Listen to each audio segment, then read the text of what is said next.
Caros irmãos, amigos, todos os que participam ou participarão desta live, graça, paz, misericórdia, e que o Deus de amor e bondade esteja enchendo todos os corações.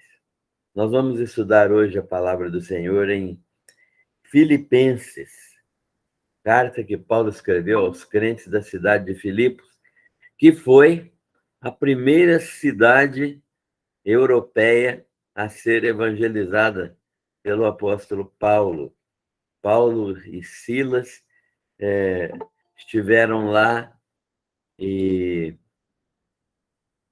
no início da pregação do evangelho, anunciando a palavra do Senhor e pregando para aquela cidade, formando ali uma igreja que ficou muito marcada na vida do apóstolo Paulo e que foi uma igreja muito importante, porque foi o trabalho inicial na Europa, e nós somos descendentes de europeus, e certamente o evangelho frutificou em muitos lugares e veio para a América, e depois para a América do Sul, né?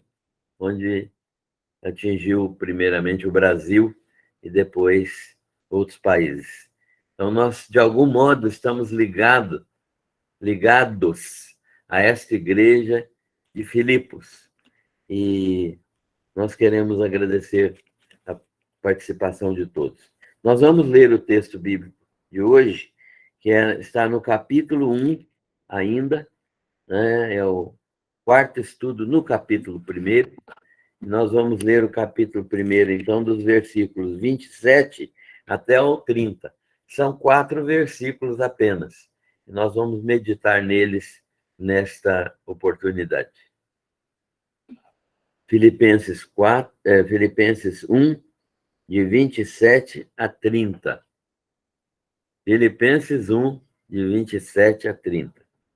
O texto bíblico diz assim: vivei, acima de tudo, por modo digno do Evangelho de Cristo, para que, ou indo ver-vos, ou estando ausente, ouça, no tocante a vós outros, que estáis firmes em um só espírito, como uma só alma, lutando juntos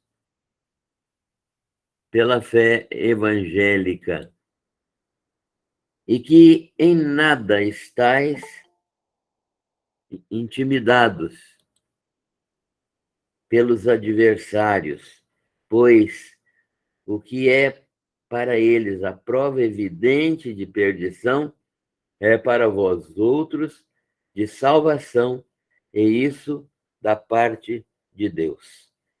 Porque vos foi concedida a graça de padecerdes por Cristo, e não somente de crerdes nele, pois tendes o mesmo combate que vistes em mim, e ainda agora ouvis que é o meu.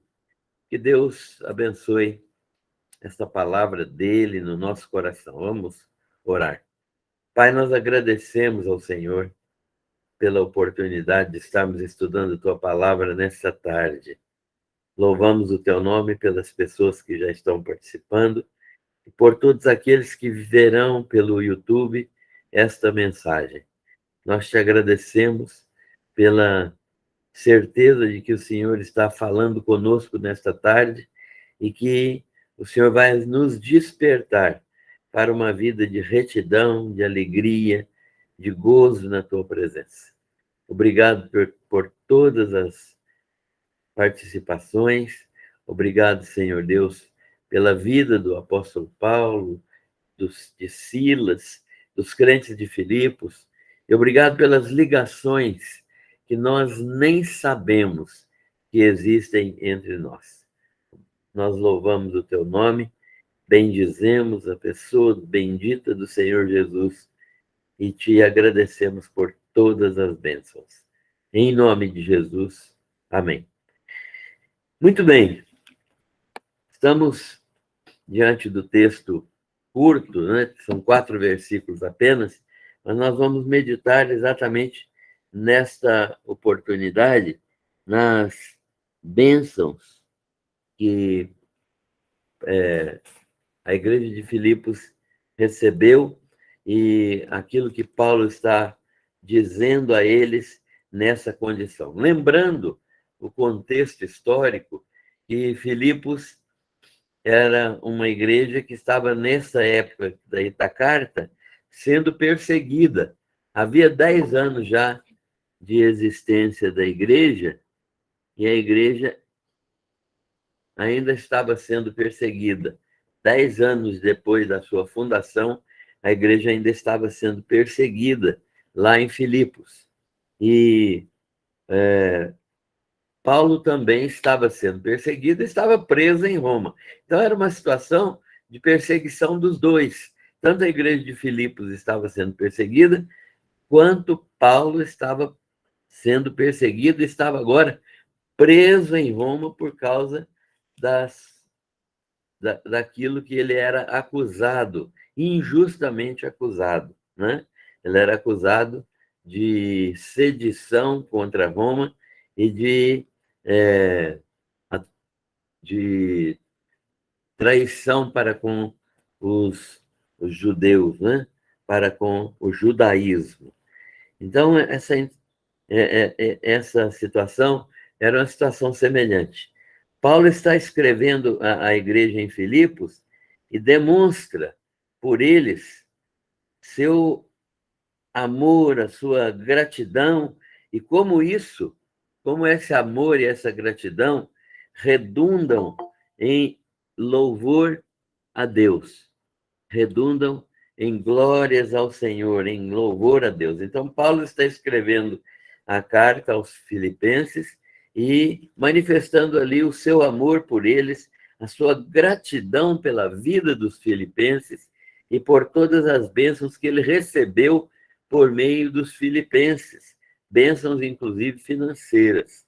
E ele está louvando a Deus e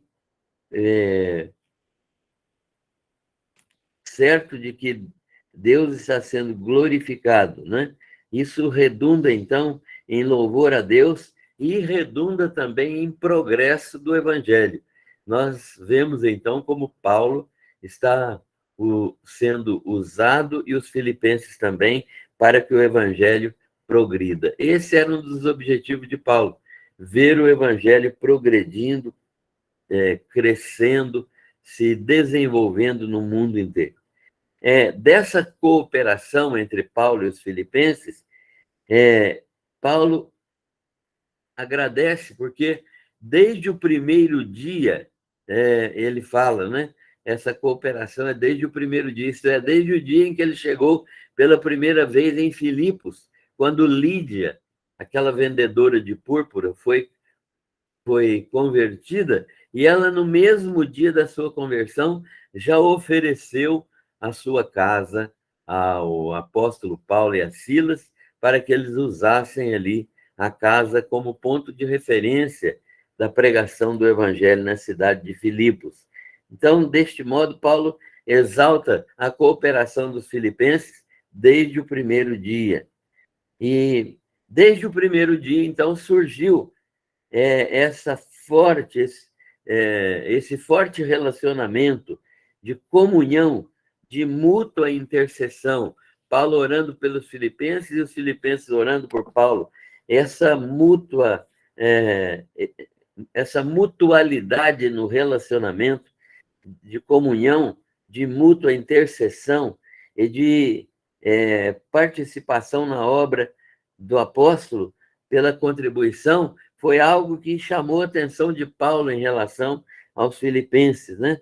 Contribuição esta que era uma contribuição regular, não foi esporádica, não foi um determinado momento, foi uma contribuição regular, pelo menos 4 vezes Paulo recebeu contribuição dos filipenses, que o ajudou muito na propagação do evangelho, no desenvolvimento do seu ministério. Paulo está preso em Roma, né?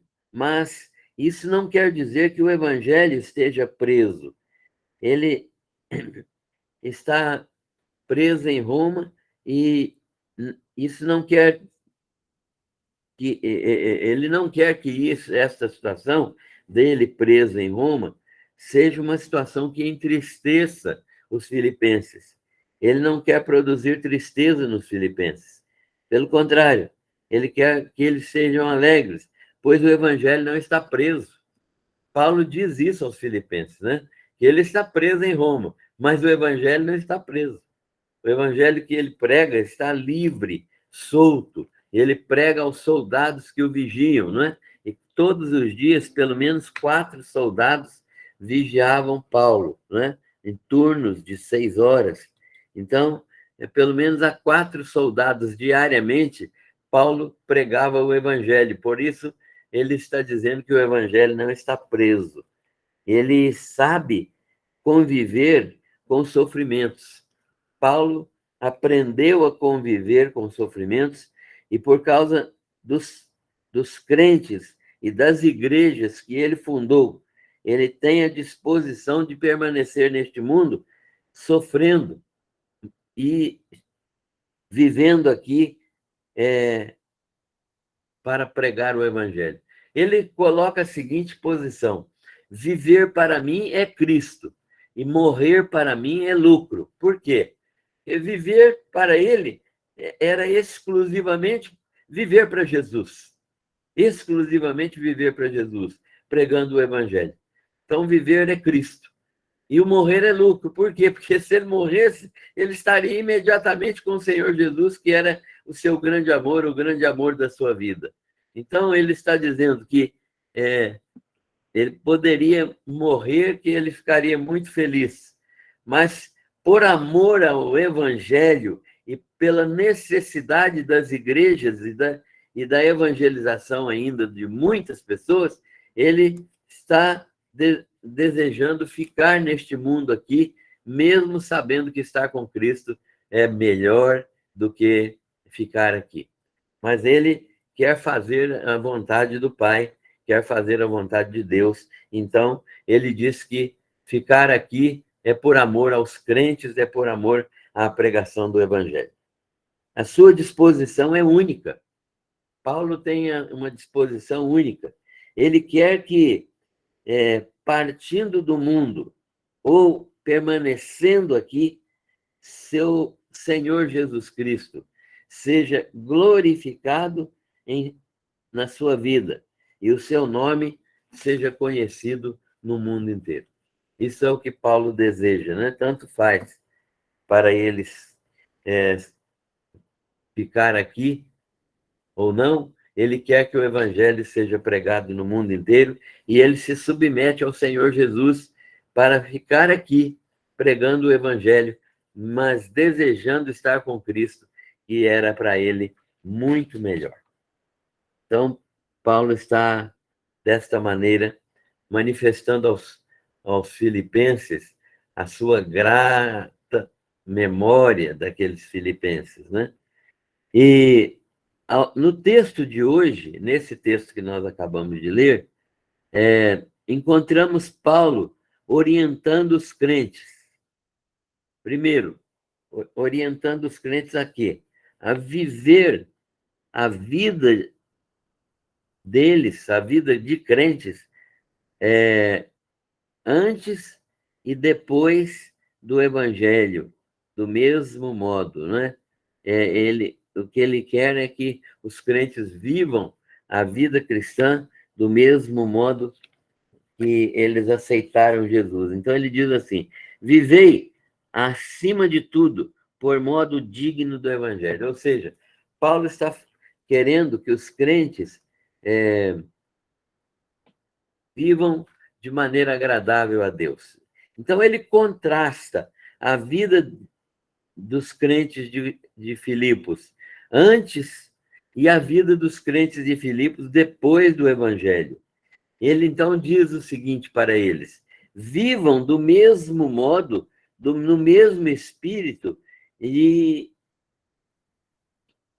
o mesmo espírito que deu nova vida a vocês. Ou seja, o espírito que gerou nova vida em vocês é o mesmo espírito que dirige agora o andar de vocês, o caminhar de vocês, a vida de vocês. É o mesmo Espírito que gerou uma nova criatura, é o mesmo Espírito que dirige essa nova criatura. Vocês devem continuar andando no mesmo Espírito que foi o gerador de nova vida em vocês. Vocês, antes do Evangelho, eram perdidos, eram idólatras, eram feiticeiros, eram prostitutos, eram tudo que é ruim. Mas o Evangelho entrou na vida de vocês e vocês foram gerados como novas criaturas. Agora, essas novas criaturas geradas precisam caminhar como uma criança nova que acaba de nascer e que vai aprender a andar, que vai caminhar, que vai crescer. Vivam no mesmo Espírito. O Espírito que gerou vocês deve ser o Espírito que continua a trabalhar na vida de vocês. Não há diferença entre o Espírito que gerou vocês e o Espírito que quer conduzir vocês na caminhada cristã. Vivam de modo que, estando eu presente ou ausente, eu possa ouvir de vocês. O que o Paulo queria ouvir deles? Ele está dizendo, olha, vocês têm que viver de um modo que tanto faz eu estar presente como estar ausente, eu possa ouvir de vocês algumas coisas. A primeira delas é que vocês estão firmes na fé. O que eu quero ouvir de vocês, estando presente ou ausente, é que vocês estão firmes na fé. Isto é, que vocês estão em um só espírito, que a igreja está unida em um mesmo espírito, como uma só alma, um só coração, com os mesmos pensamentos, o mesmo ânimo, as mesmas atitudes. Eu quero que vocês funcionem verdadeiramente como um corpo em Cristo, que vocês sejam um em Cristo Jesus. E eu quero que vocês andem desta maneira, como se fossem um só corpo em Cristo Jesus. Segundo, eu quero ouvir que vocês estão permanecendo na única e mesma luta. Só há uma luta para a igreja e ela é a mesma luta para todos os crentes. Vocês devem permanecer na pregação do Evangelho. Vocês devem permanecer andando de modo digno do Evangelho de Cristo e anunciando esse Evangelho de Cristo.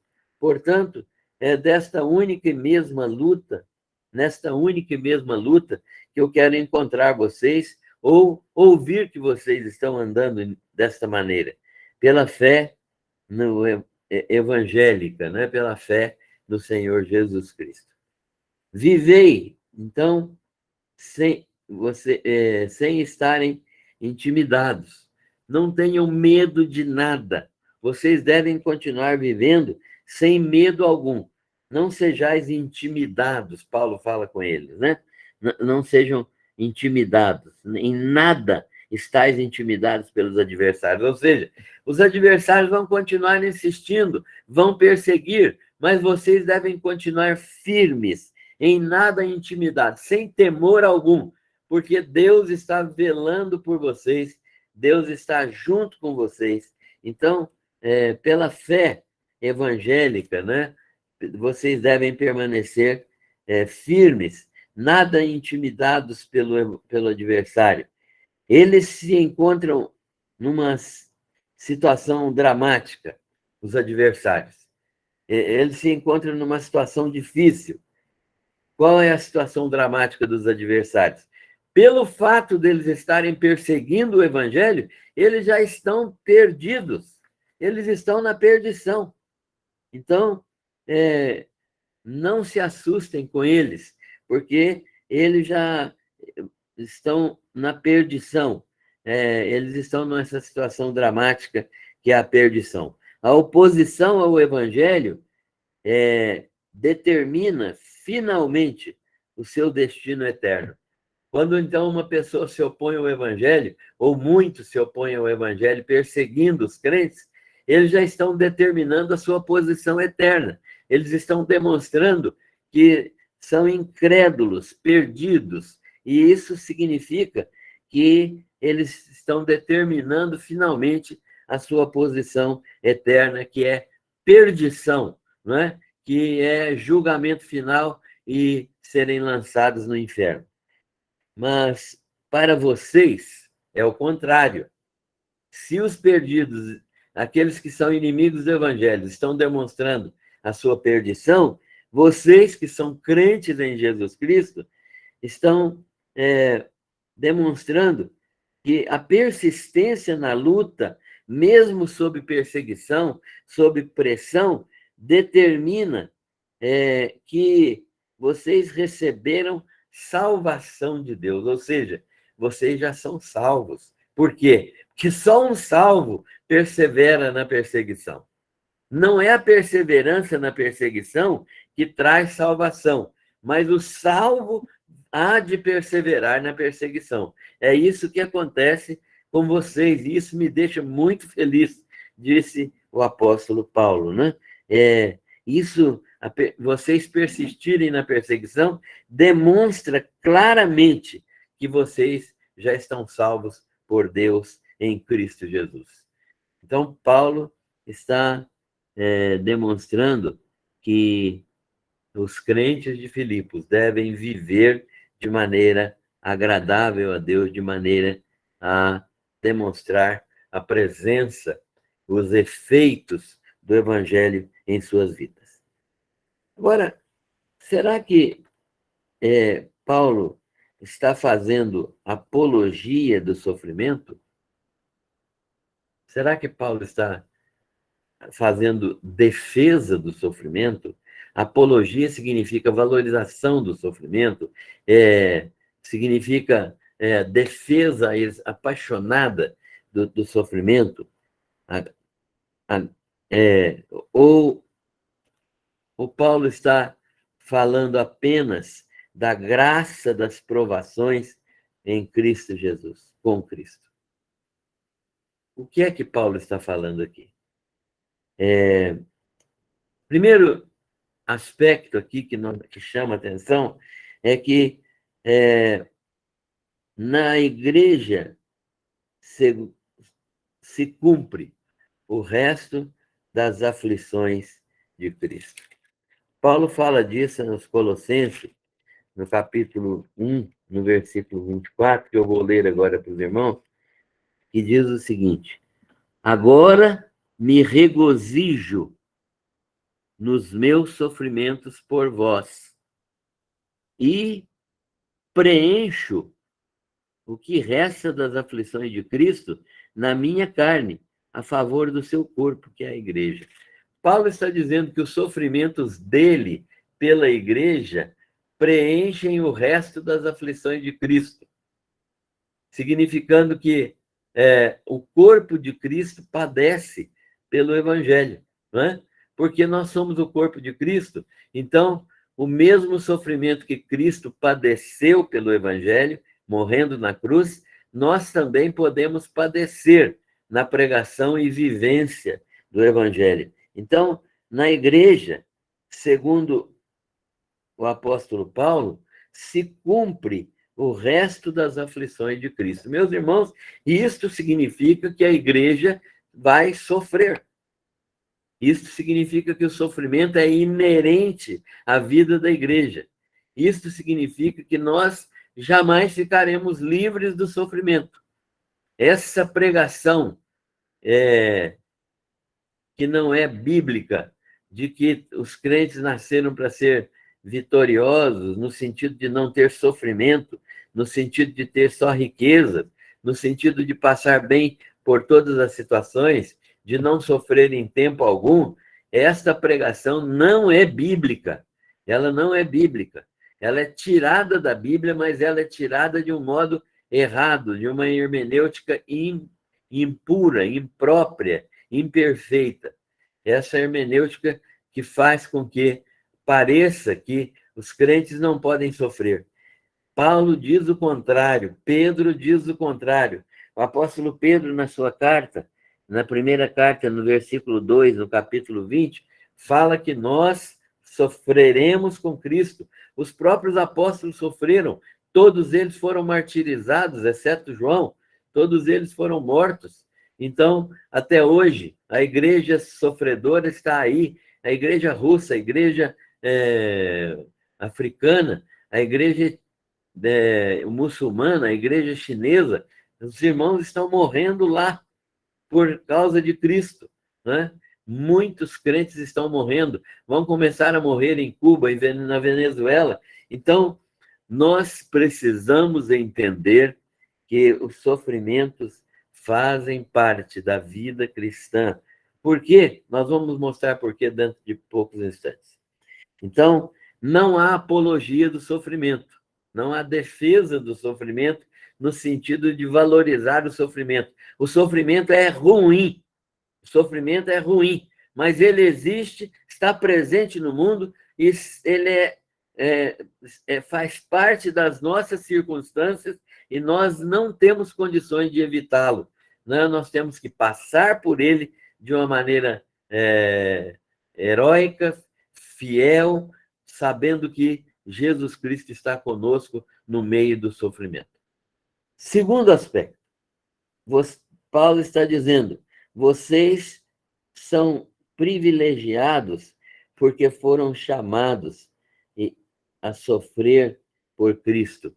Foi concedido a vocês a graça de padecer por Cristo Jesus. Olha só o que Paulo está dizendo. Não só da presença do sofrimento no mundo, mas como também que nós somos privilegiados quando somos chamados, convocados e a nós é concedida a graça de sofrer por Jesus. Por quê?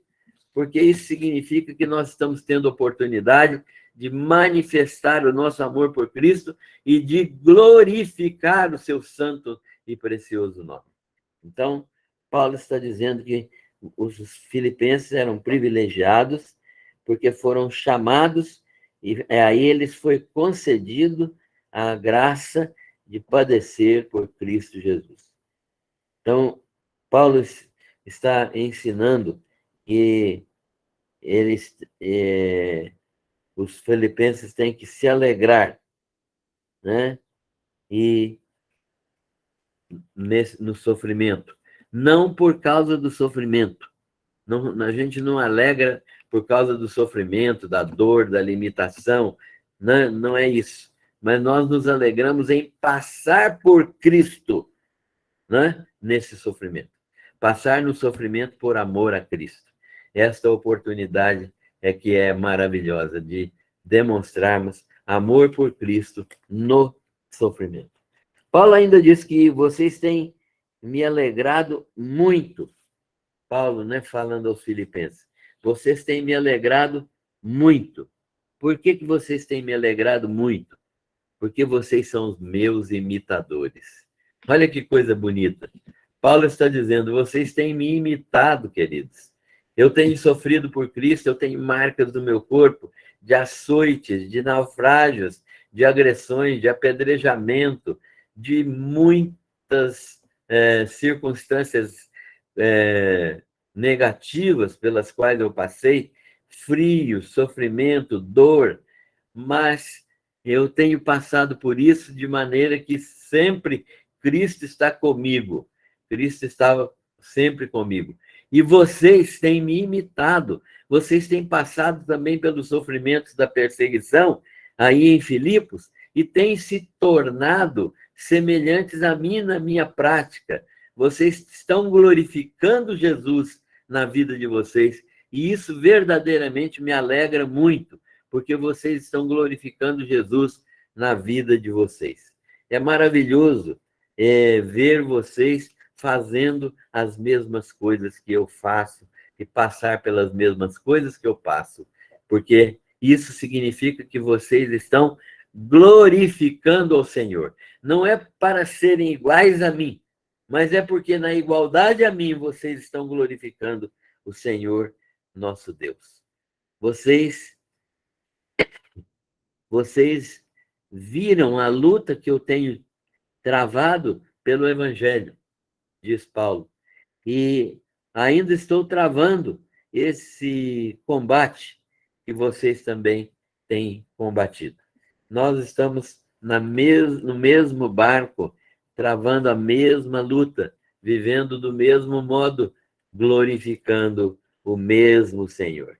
Eu sei das perseguições pelas quais vocês também passam, mas alegro-me porque vocês estão firmes na fé em Cristo Jesus.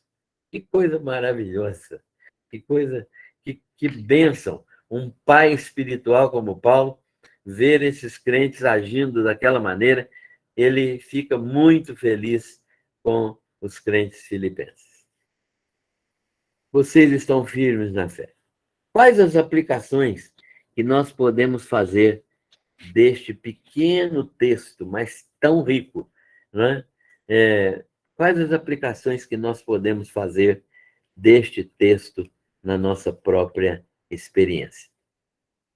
A primeira aplicação é a seguinte: como lidar com o sofrimento? Como é que nós vamos lidar com o sofrimento?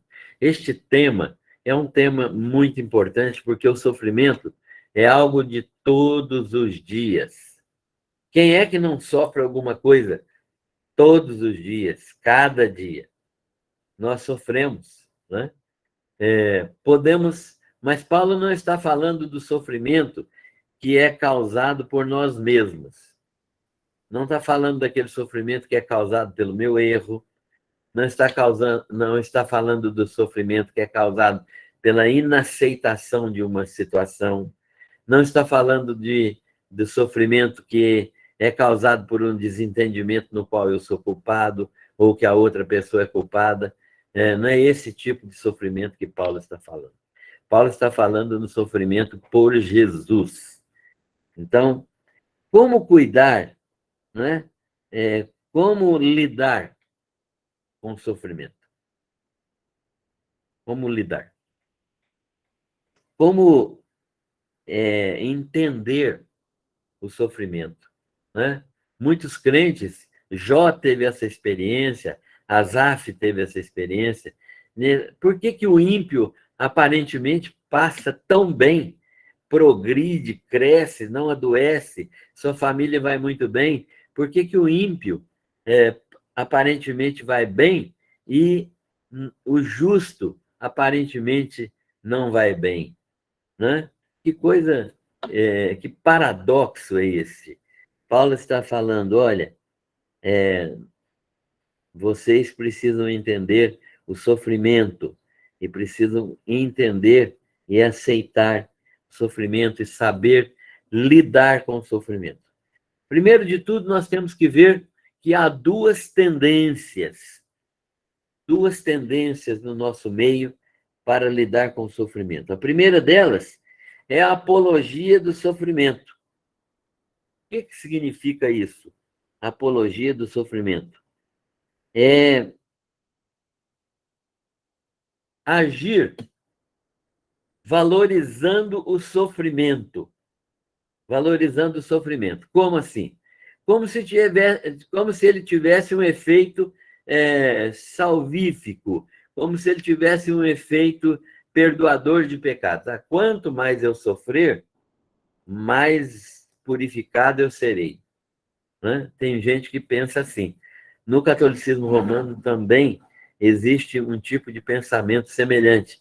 Inclusive, as práticas de penitências são práticas usadas para reduzir culpa de pecado. Não é isso que a Bíblia ensina. O sofrimento nosso não altera a nossa situação de pecador, nem diminui pecados. A única possibilidade que existe de tratar com o pecado é o sangue de Jesus, a morte dele sacrificial na cruz do Calvário. Fora disso, não há tratamento de pecado. Então, nós precisamos entender que essa tendência de apologia do sofrimento, valorizar o sofrimento, fazer penitência, fazer sacrifício para conseguir melhorar a nossa vida espiritual, é fora de propósito na Bíblia Sagrada, né? Nós não devemos nunca pensar que vamos valorizar o sofrimento. Então, há pessoas que foram, inclusive, canonizadas como santos por causa do sofrimento. Sofreram muito, né? Então, o sofrimento não pode alterar nossa situação espiritual. Então, não adianta a gente fazer apologia do sofrimento. Ah, então, se isso fosse verdadeiro, eu ia procurar sofrer, o que é uma atitude mental doentia. Porque quanto mais eu sofresse, mais purificado eu ficava. Não existe esse tipo de ensino na Bíblia, né? Porque senão a salvação, a purificação de pecados, o perdão seria pelo sofrimento e não pelo sangue do Cordeiro. Então eu não posso fazer apologia do sofrimento. Também eu preciso aprender uma segunda posição, que é a demonização do sofrimento. Um faz apologia, o outro demoniza o sofrimento. Como isso? Como assim? O que é demonizar o sofrimento? É como se o mundo fosse um paraíso e Deus, um anjo, para satisfazer os nossos desejos. Então, a teologia da prosperidade é um exemplo disso. Deus existe para resolver nossos problemas, para satisfazer nossos anseios, para responder aos nossos pedidos, para nos dar uma vida vitoriosa em todos os sentidos, para não permitir que nós adoeçamos, que nós envelheçamos, que nós tenhamos todos os recursos necessários. Basta pedir, se pedirmos com fé, vamos usar a nossa fé, vamos manipular a nossa fé, porque Deus é obrigado a fazer aquilo que eu peço.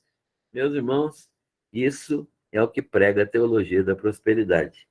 Então, ela demoniza o sofrimento, que o sofrimento é do diabo. E, então, vamos expulsar Satanás e expulsamos o sofrimento. A Bíblia não ensina isso. Se o sofrimento era do diabo, o que dizer do sofrimento de Jesus? O que dizer do sofrimento de Paulo, de Pedro, de João, de Tiago, de Mateus, de outros irmãos da Bíblia, de Estevão, de Ananias? O que dizer dessas pessoas, né? Então, e os crentes que têm vivido até hoje? O sofrimento não é algo que deva ser demonizado. Ele existe, ele é real, né? E o sofrimento faz parte deste mundo caído, deste mundo que está em queda, deste mundo que está em pecado. E pode ser usado por Satanás, contra os crentes. Então, nós precisamos entender que há sofrimentos que são causados por mim mesmo, pelas minhas atitudes erradas, e há sofrimentos que são causados externamente, né? Quando eu vou pregar o evangelho, por exemplo, e eu sou perseguido. Então, nenhum dos dois sofrimentos, nem o produzido por mim mesmo, nem aquele que é decorrente da resistência ao evangelho, nenhum deles, esses dois sofrimentos, deixa de existir, né? Porque eles são parte da nossa vida, da circunstância. Jesus disse que no mundo tereis aflições. Ele não disse, o mundo será para os crentes um paraíso. Ele disse, pelo contrário, que tinham que pensar nas aflições deste mundo. Mas ele prosseguiu dizendo, tende bom ânimo, porque eu venci. Venci o mundo e seus sofrimentos. Terceiro, neste mundo, então, a morte faz parte, eu preciso falar disso antes. A morte faz parte da nossa vida e é uma experiência final. Então, se a morte é sofrimento, e não existe sofrimento, segundo a teologia da prosperidade, então, por que a morte, por que nós não vencemos a morte? Por que todos vão morrer? A morte está determinada para todas as pessoas. É porque eles não entendem o que a Bíblia ensina a respeito do sofrimento. A morte, meus irmãos, faz parte da vida. A nossa vida termina com a morte, que é uma passagem. E é uma experiência final deste mundo para todas as pessoas. E, mais uma coisa, a morte sela a nossa situação e a nossa condição. A nossa situação de salvo ou de condenado. E a nossa condição de céu ou de juízo final e inferno, né? De morte eterna. Então, nós precisamos entender isso. A morte sela. A morte do crente é uma passagem para a vida eterna, para o céu. A morte do incrédulo é uma passagem para o inferno, para a perdição eterna. Então, nós precisamos entender que a morte é uma experiência global, generalizada, universal. E esta morte faz parte do ciclo da nossa vida e, como o sofrimento, faz parte do ciclo da nossa vida. Terceiro, neste mundo tereis aflições, foi o que disse Jesus. Deus não vai nos livrar das aflições. Deus não vai nos livrar de todas elas. Pode livrar de algumas, porque ele é soberano e faz aquilo que lhe agrada. E nós vivemos inseridos num mundo amaldiçoado, num mundo maldito. Não é? Lá no Éden, houve maldição sobre a terra. Nós vivemos num mundo, então, amaldiçoado. E sofrimentos estão aqui presentes. Né? E Deus não vai nos livrar de todos os sofrimentos. Mas, sim, Ele vai estar conosco nestes sofrimentos, fornecendo a nós a graça necessária para passar pelos sofrimentos, fortalecendo a nossa fé, nos consolando, nos confortando, nos dando graça para passarmos por todas as situações difíceis, mas nem sempre nos livrando destas situações. Precisamos entender esse fato para compreendermos as ações de Deus na nossa vida. O que Deus sempre promete é estar conosco. No sofrimento ou não, em todos os momentos, felizes ou não, Deus está conosco. E Ele passa conosco pelas provações. Os sofrimentos da igreja completam os sofrimentos de Cristo. Por isso a igreja sofre enquanto prega o evangelho. Nós precisamos entender que viver de acordo com o evangelho de Cristo é estar preparado tanto para vitórias especiais de ver o evangelho sendo pregado e o nome de Cristo glorificado, e também de sofrimentos que vão ser aplicados a nós, nós seremos acometidos por esses sofrimentos, mas podemos ser vitoriosos em alguns momentos, mas teremos sempre a companhia de Deus em todos os momentos, mesmo nos momentos mais difíceis.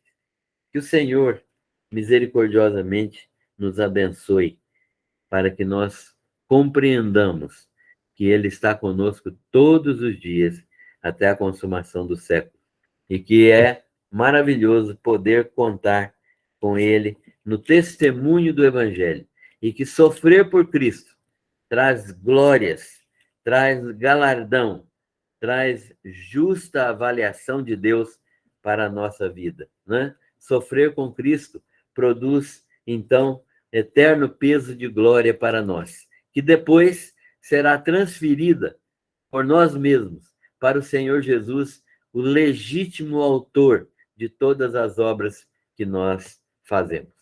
Deus nos abençoe, Deus nos proteja e nos ajude a fazer perfeitamente a sua vontade. Amém. Amém. Louvado seja Deus. Deus abençoe a todos. Boa tarde. Parabéns.